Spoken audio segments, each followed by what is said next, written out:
L'exil avorté. Lébon, lipon. L'âne, le chien et le coq, qui ont toujours vécu avec l'homme, décident un jour de se séparer de lui et d'aller vivre dans la forêt lointaine. En cours de route, chacun dit ce qu'il reproche à l'homme. L'âne qui est choisi comme chef de groupe commence. Moi, dit-il, l'homme me fait travailler toute la journée. Je laboure la terre, je lui transporte son eau et ses bagages, et quand le soir je rentre enfin à la maison, il me donne un violent coup de bâton et m'ordonne d'aller chercher à manger. Alors que mon cousin le cheval, il est traité comme un prince. L'homme lui apporte à manger, il lui coupe ses sabots, il lui fait tout. Et même quand il monte sur son dos, il lui met une selle pour ne pas lui faire du mal. Cette situation, je ne peux plus la supporter.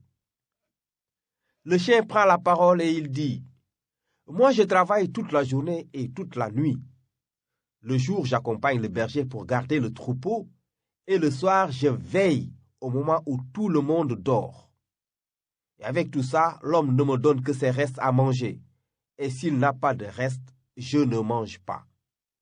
Alors que mon cousin le chat, il ne sort même pas de la maison. L'homme le traite comme son fils. Cet enfer, moi non plus, je ne peux plus le supporter. » Enfin, le coq intervient. Moi, tout le monde sait que c'est moi qui réveille l'homme le matin pour faire ses prières et ensuite vaquer à ses occupations. Mais quand il a de la visite, il me tue. Quand il est à court d'argent, il me vend au marché. Cette précarité, moi, je ne peux plus la supporter. Après la parole du coq, les trois amis arrivent au milieu de la forêt. Ils se construisent chacun une case et s'y installent. Ils vivent ainsi tranquillement pendant de nombreuses années. Un jour, Bouki la hyène, passant à côté de leur case, remarque leur présence. Elle file avertir l'éléphant, son chef. Ce dernier, pour vérifier les dires de Bouki la hyène, envoie Golo le singe. En voyant Golo le singe arriver, le chien dit à ses amis, « Laissez-le venir, je m'en charge. » Il saute sur Golo et lui casse une patte.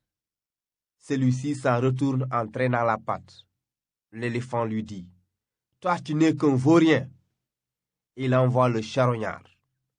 Lorsque l'âne aperçoit le charognard, il dit à ses amis, « Celui-ci, laissez-le avec moi, je lui règle son compte. » L'âne se couche pour faire le mort. En le voyant dans cette position, le charognard se précipite sur lui.